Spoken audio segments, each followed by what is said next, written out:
Assalamualaikum warahmatullahi wabarakatuh. Nama saya Farah Salsabila, NIM 1814280 dari kelas Perbankan Syariah B semester 4. Saya di sini akan menjawab pertanyaan ujian akhir semester.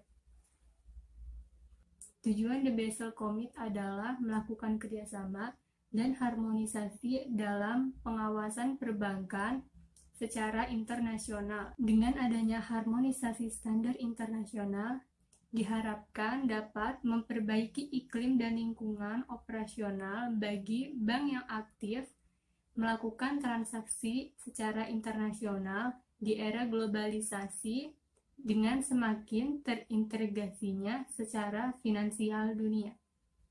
Sasaran awal dari The Basel Committee adalah standarisasi pengaturan dan pengawasan perbankan yang memiliki akses usaha yang bertaraf internasional dan melakukan transaksi usaha pada beberapa yurisdiksi.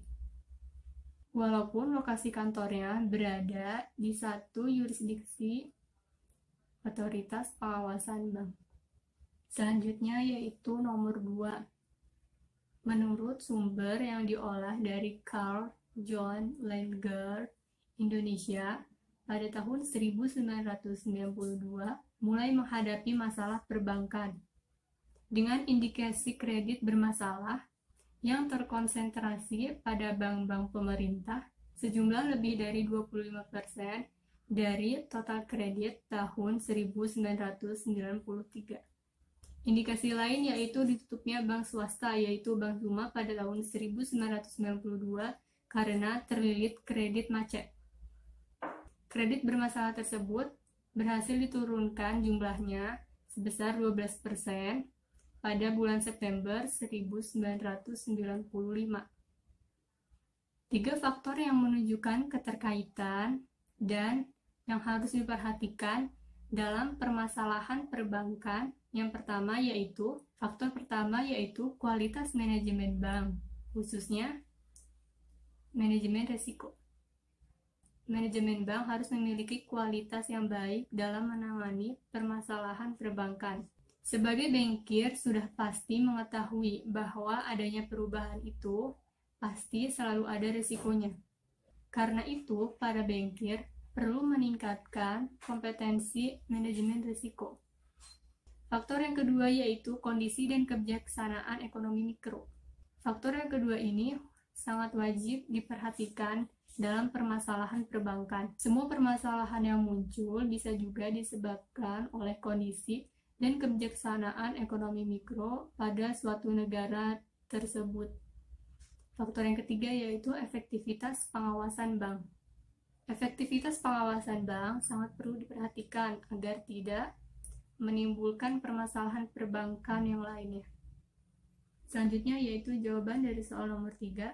Agar dapat melaksanakan tugasnya secara efektif, pengawasan bank dan lembaga keuangan syariah harus memiliki independensi operasional, perangkat, dan wewenang untuk mengumpulkan informasi, baik secara on-site maupun off-site, serta menerapkan hal-hal yang telah diputuskannya dan meningkatkan transparansi dan pengawasan pasar. Pengawasan bank dan lembaga keuangan syariah harus memahami sifat bisnis yang dilakukan dan memastikan kemungkinan risiko yang terjadi pada bisnis yang dikelola dengan memadai. Pengawasan yang efektif mensyaratkan adanya kemampuan untuk menilai profil risiko suatu bank dan lembaga keuangan syariah secara individual dan melakukan alokasi pengawasan sesuai dengan tuntutan tersebut. Pengawasan bank dan lembaga keuangan syariah harus memastikan bahwa memiliki sumber daya yang memadai untuk melakukan manajemen risiko, termasuk kecukupan modal, manajemen yang sehat, dan sistem kontrol yang efektif, serta data akuntansi. Kerjasama yang erat dengan unsur pengawasan lainnya sungguh esensial, terutama bila operasi lembaga yang diawasi mencakup lintas negara. Mungkin itu saja. Wassalamualaikum warahmatullahi wabarakatuh.